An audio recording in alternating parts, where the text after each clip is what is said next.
We are to the 6th chapter and finally to what seems like the triumph of the book of Joshua, but things are just getting started. You see, this is where they fit the Battle of Jericho. I was looking on YouTube this last week and I came across an old video of Elvis singing, "Josh fit the Battle of Jericho." Woo. You can find all kinds of stuff on there. But we've learned about how we can prepare for the battles in our lives. And we've learned about what to do on the way to the battles that we face. This morning, we're going to look at how we can win the battle and how we can break our own walls down. You see, an interesting thing happens at the beginning of this passage. Joshua runs into the commander of the angel armies. And then God speaks to him and he says, "The battle is assured. Victory is yours." And I'm sure Joshua was thinking, well, that's really nice, but we ain't done nothing yet. You see, God made Joshua a promise. He said, "Victory is yours. See, I have delivered Jericho into your hands along with its king and its fighting men. Don't worry about it. Everything's taken care of." God makes Joshua a promise with a requirement. What you got to do is every day you got to silently march around the city one time with just the priests blowing their trumpets. And then on day 2, you do the same thing, and you do that for 6 days. Now, I don't know about you, but if I was Joshua, I'm sure I'd be thinking, wow, man, that's the dumbest plan I ever heard. But there was a requirement that Joshua had to do things God's way.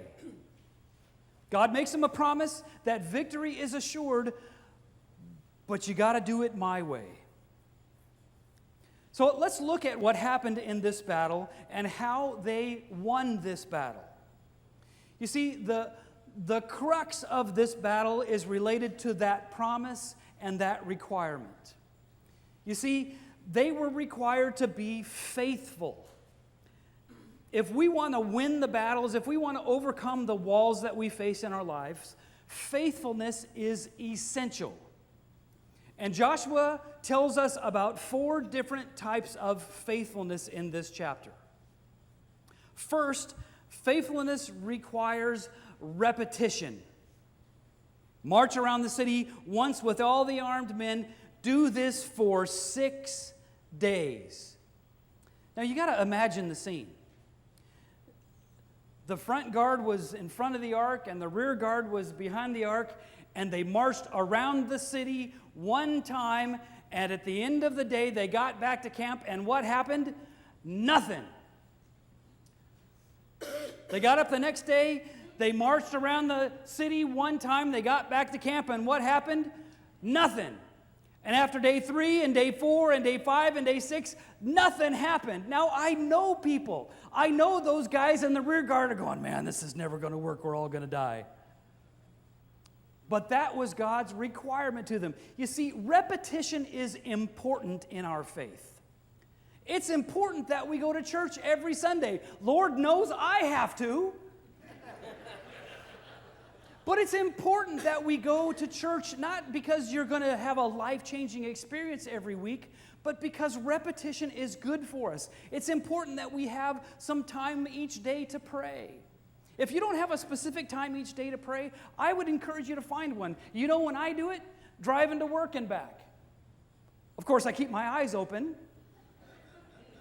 But that's my regular prayer time.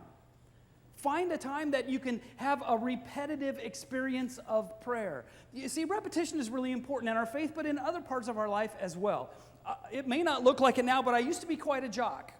I played soccer and basketball, and in high school, we had this really terrible basketball coach. And every day in practice, he would make us go through all of the different plays that we ran, every single one of them, for repetition. And then at the end of every practice, we had to run 10 sets of lines. Now, for those of you who have never played basketball and don't know what a set of lines is, the whole team lines up on the end line. and you run to the free throw line, and you run back. And then you run to the center court line, and then you run back. And then you run to the other free throw line, and you run back. And then you run to the other end line, and you run back. And that's one set of lines.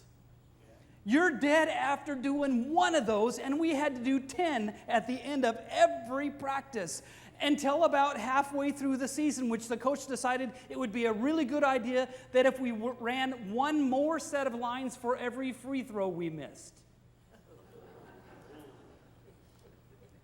We hated it. But you know what? We won a whole lot of games that we probably shouldn't have won, not because we were a better team, but because at the end of the game when the other team was tired, we were still doing fine. Because we had run those dang lines 100 million times. It's the same way with our faith. Repetition strengthens us so that when we face those walls in our lives, we have the strength to go through them. Faithfulness requires repetition, and faithfulness requires restraint. Don't give a war cry. Don't raise your voices. Do not say a word until the day I tell you to shout, then shout. You know, sometimes the most important thing we can do in our faith, especially when we're facing the walls, is to shut up. I don't know about you, but that's really hard for me. Oh, yeah, amen. I always want to tell God how He's supposed to do things. But it's important that sometimes we just listen. Sometimes we have to be quiet and allow God to work in us in order to overcome those walls. We need to practice repetition. We need to practice restraint. And third, faithfulness requires repudiation. Ooh, that's a big $2 theological word. You can ask Google what that means later. It says, but keep away from the devoted things so that you will not bring about your own destruction by taking any of them. God wanted them to repudiate the idols that they found in Jericho. He wanted them to get rid of them. Don't bring any of those into your life. If you know the story of Israel, they didn't have a real good record of staying away from other idols. So faithfulness requires repudiation. Sometimes we have to get rid of those idols we have in our lives. I'm not going to make a list of them. You all know which ones I'm talking about. You all have your own list. We need to get rid of those things. Faithfulness requires repudiation. It requires restraint. It requires repetition. And fourthly, it requires respect. All the silver and gold and the articles of bronze and iron are sacred to the Lord and must go into His treasury. There are some things that we have to give up to God. And I'm not just talking about our tithe. There are some things in our life that we have to let go of the control of. I learned a while back that it was important for me to let go of my children and put them in God's hands. I wasn't going to be able to take care of them their whole lives. They had to go out and do it on their own. I had to trust that God was going to take care of them. I had to respect God enough that He would handle things. Same thing goes with the walls that we face in our life. We have to respect God enough to understand that He's going to be taking care of those things for us. Amen. Faithfulness requires repetition, it requires restraint, it requires repudiation, and it requires respect. So, how do we face our own Jerichos? How do we come up against those walls that we face in our lives and find success? Well, I think it's interesting if we look at what happened in this battle. We can find 4 different things that we can use for our own lives. And I think that they're very helpful. So if you weren't taking notes before, you might want to write these 4 down.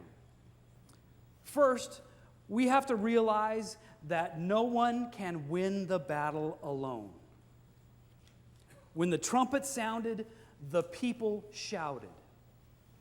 I don't know what kind of wall you're facing these days. Maybe you're facing a health wall. Maybe you've got a giant wall of a disease that you're fighting up against. Maybe you've got some walls in your relationships. Maybe you've got some financial walls that need to be broken down. Maybe you've got some walls in your heart that need to be destroyed. But whatever the wall you face is, you cannot do it alone. It wasn't just Joshua shouting. It wasn't just the priests blowing the horn. It wasn't just the Ark of the Covenant being carried around with them. It was the voices of all the people together in a great chorus that brought down that wall. If you want to face the walls that you're facing and destroy them, you need help. You can't do it alone. You especially need to ask God for help. Secondly, when we follow God's methods, He gets the glory and wins the battle. When the people gave a shout, the wall collapsed. The wall didn't fall because their voices were so loud, but that was God's plan. You see, God often uses foolish plans so that we'll realize that it was Him that won the battle. When I was doing interims, I got a phone call from the pastor of Davis Community Church. Now, those of you who aren't familiar with Davis, California, it's just a little bit to the left of Moscow politically. And you all have been around me enough to know that I'm a more conservative kind of guy. So when the pastor called, she said, "Hey, we'd like you to come and be an interim associate pastor for us." I said, "This is Keith Posehn. I think you might have the wrong number. I don't match up theologically with your church at all." She said, "Oh, no, you have some gifts then and some strengths that we need." And I got to tell you, when I first got to that church, there were some people there that hated me. They did not like me at all. And yet, we began to work together and we began to make some changes. And when I left that church 18 months later, they threw a wonderful party for me, and they raised $3,000 as a parting gift for me. If you'd asked me at the beginning of that, if anything positive could come from Keith Posehn being at Davis Community Church, I'd have laughed at your face. But because it was a crazy plan that worked, it was obvious that it was God who had done it. Sometimes if we follow God's crazy methods, it's because then we'll know that it's Him who's doing the work. Thirdly, we need to focus on God and not on our fears. It's too easy to say, "Oh, that's a really big wall. Man, that's probably a thick wall too. We don't have any battering rams. How's God going to do this?" But if we focus on our fears, we won't ever get anything done. If we focus on God, that's when the walls start tumbling down. Now, God's going to ask us as a church to do some pretty crazy things. We're going to look at God and go, "That's the dumbest idea we've ever heard." And yet, if we'll as a church focus on God, we're going to be able to overcome some amazing walls. When I got here, everybody said, "Oh, we're just an old church. We can't do much. We're just in a quiet little bedroom community. We can't do much." I'm convinced God is going to do amazing things in this church. And it's because we'll focus on God and not on our fears. You see, unbelief looks at the walls. Unbelief comes up against the walls that we face in our life and focuses on them. But faith looks to the Lord, understanding that God does crazy things, things that we would never expect, in ways we would never even think to do them. And yet, when we understand that we can't win the battle alone and we follow God's methods and we focus on God and not our fears, ladies and gentlemen, the walls come a-tumbling down.